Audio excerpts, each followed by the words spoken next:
If you've ever wondered if a sponsorship or an event was going to be worth it for your private practice to pay for and be involved in, then this is the video for you. I'm going to walk you through a checklist of things and questions to ask about any sponsorship, which for the context here is going to be like a longer term sponsorship of a certain amount of time or a single one-time event. The questions you have to ask about both of those things to make sure that you have the best chance of getting a very, very solid return on your investment.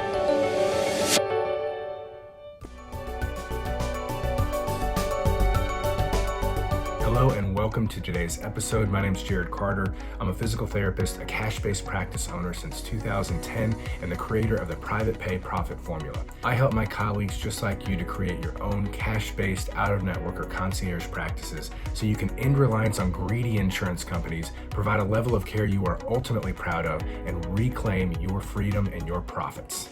So if this is the first time we're meeting, please consider subscribing because I put out trainings like this all the time and they always have a free resource associated with them. And in this episode, we have a completely revamped version of a free resource, which is our patient and lead tracking spreadsheet. This thing has been an absolute game changer for my practice since I started using it a few years ago. It has been absolutely amazing because we no longer have patients and leads slipping through the cracks. They stay on this spreadsheet. It can do automated email reminders. It's a free Google Sheet, and when you download your copy, it's going to come with a video that walks you through exactly how you or your staff can use it to make sure that you don't have any more profit leaks when it comes to your lead generation or patients dropping off the schedule. So you can download that at drjaredcarter.com/episode 38. Now, before we dive into today's training on sponsorships and events and the evaluation of those things, I do want to mention one quick thing. This training today, this video, is actually an extraction of one of many, many lessons in the cash-based practice marketing intensive. And what that is a course that walks you through all of the proven, most successful strategies and tactics for lead generation, qualified lead generation of cash pay patients in cash-based healthcare practices. I've been helping hundreds of practices do this through the years. I've had my own successful cash practice since 2010.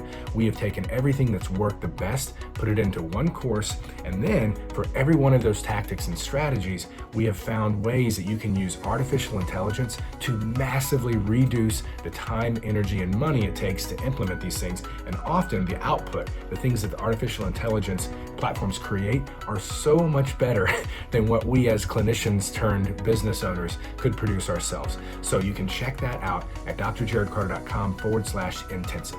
Okay, let's dig in to evaluating sponsorships and events. So with sponsorships, let's dig in a little deeper in evaluating whether they're going to be worth it.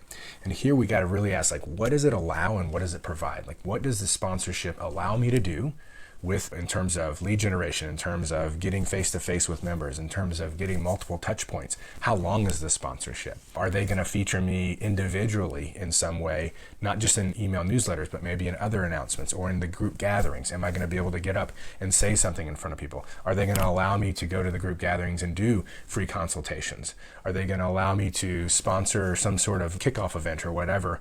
Or would it be part of the sponsorship that I can make a special offer of a discounted service or package or whatever the case may be? Like, a lot of this really depends on the type of gathering, the type of group, and what you offer as a service. But you want to see that you can get a lot of touch points during that sponsorship that are directed and individualized and that you have some level of control over, if at all possible. Can you write content? Can you show up and give the presentation? Not just like, hey, your logo is going to be on our t-shirt and you can put your business card in our grab bag that everyone gets, and we will announce you on our email newsletter like once every quarter. Like, that's not a lot. If they're not going to let you do any kind of content or get in front of them or lead generation or, hey, let's get some feedback. What do you guys want to know? Can I do a Q&A with you, even if it's online? So get creative. And a lot of times those sponsorships, like, they won't seem like they're offering a lot of those opportunities up front, but that's just because the people managing the group didn't think of it.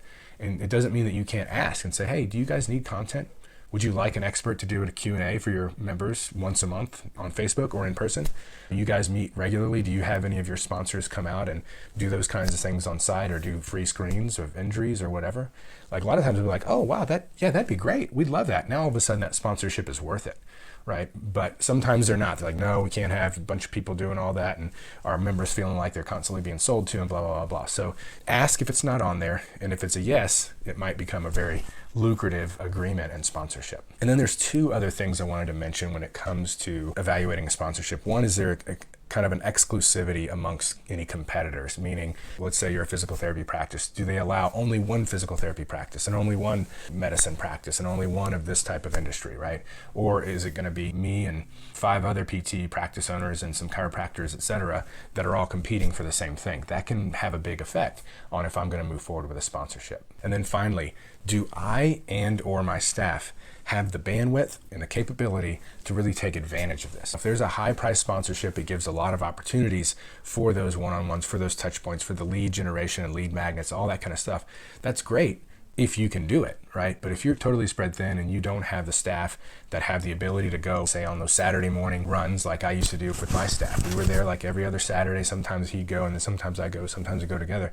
But we were there. We made incredible use out of that sponsorship. Tons of patients from that one sponsorship that I think it cost $500 a year or something like that. Like, it was totally worth it. But if we hadn't gone and done those things and hadn't taken advantage of those regular touch points, then it would not have been worth it. So you got to make sure that not only those things are available to you, but that you and your staff can and will take advantage of them. All right, now let's talk about events. Generally one-time things.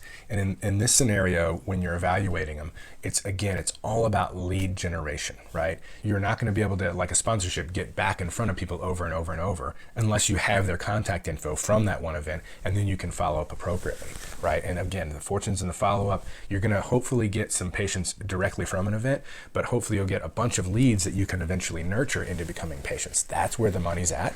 And so it's really, really important as you're evaluating any kind of events is what will they allow in terms of lead generation. And it's not just about any lead, it's qualified leads. It's leads that are likely to be enough like my ideal patient that they're going to say yes to my services, they're going to need my services, and I'm going to want them to come into my clinic. So first thing you're asking about events is how many people are going to be there, and of that group, how many are likely to be really checking those boxes and being like an ideal client and a qualified lead. And a lot of times, if it's a larger event or something that's been established over time, the event managers will have that demographic information. They'll be able to provide you with about how many people are going to be there, what they're into, where they live, education levels, income levels, all that kind of stuff. A lot of times they won't have that, but it's nice to always ask to help you to make an educated decision on if this is going to be the right event for you or not. Secondly is what kind of contact information from event attendees will you get by sponsoring the event or being a part of the event? Sometimes it's none. Sometimes they're like, look, we don't give out our attendee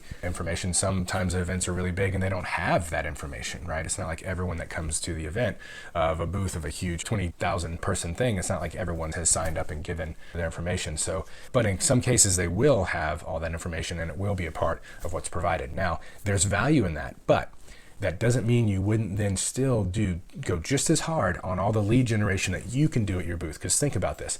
How different is an email that's coming from someone you've never met and they're saying, oh, we were part of this event, we sponsored this event, blah, blah, versus you were at their booth, right, and had a nice interaction, and then they were following up after that. Like, totally different. So it's nice to, if they can provide you with all the attendee contact information, you can do some email blasts. Maybe you get a 0.025 response rate, but out of a few thousand people, that might be a patient or two, right? So it really is about the lead generation that you do and what's allowed there. So that's the next question is, what am I allowed to do as part of this event?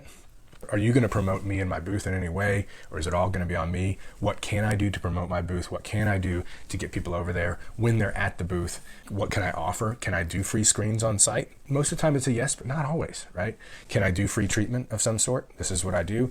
Is that okay? I can bring my table, whatever, or consultations, whatever you do, right? Can you do little tidbits of it on site? Sometimes for liability purposes, they can't allow that. So you got to ask, right? Can I do a raffle for a swag bag, right? What can I do? And if they allow, if they're like, hey, just whatever you want to do, we're fine with, great. That huge value, because you, having been in this course and taken this course, you're going to be equipped with a ton of different ways to generate leads that are going to really make it worth it. And the final thing I'll say here, sometimes these event managers, they really are trying to sell, it's their job to sell booths and sell sponsorships. And they might say, oh, we got 5,000 people coming through and blah, blah, blah. But if they won't allow you to do certain types of lead generation or any kind of lead generation that you want, I'm telling you, give me leads, not eyeballs. I want leads. I don't care about eyeballs. As a small business, brand awareness strategies of just people seeing your logo on a shirt or walking by your booth. That is not a good strategy. It's not a positive, profitable strategy for a small business with a small marketing budget. So I want qualified leads and the ability to generate those leads, not just, hey, we're gonna have 10,000 people at the event. So there you have it.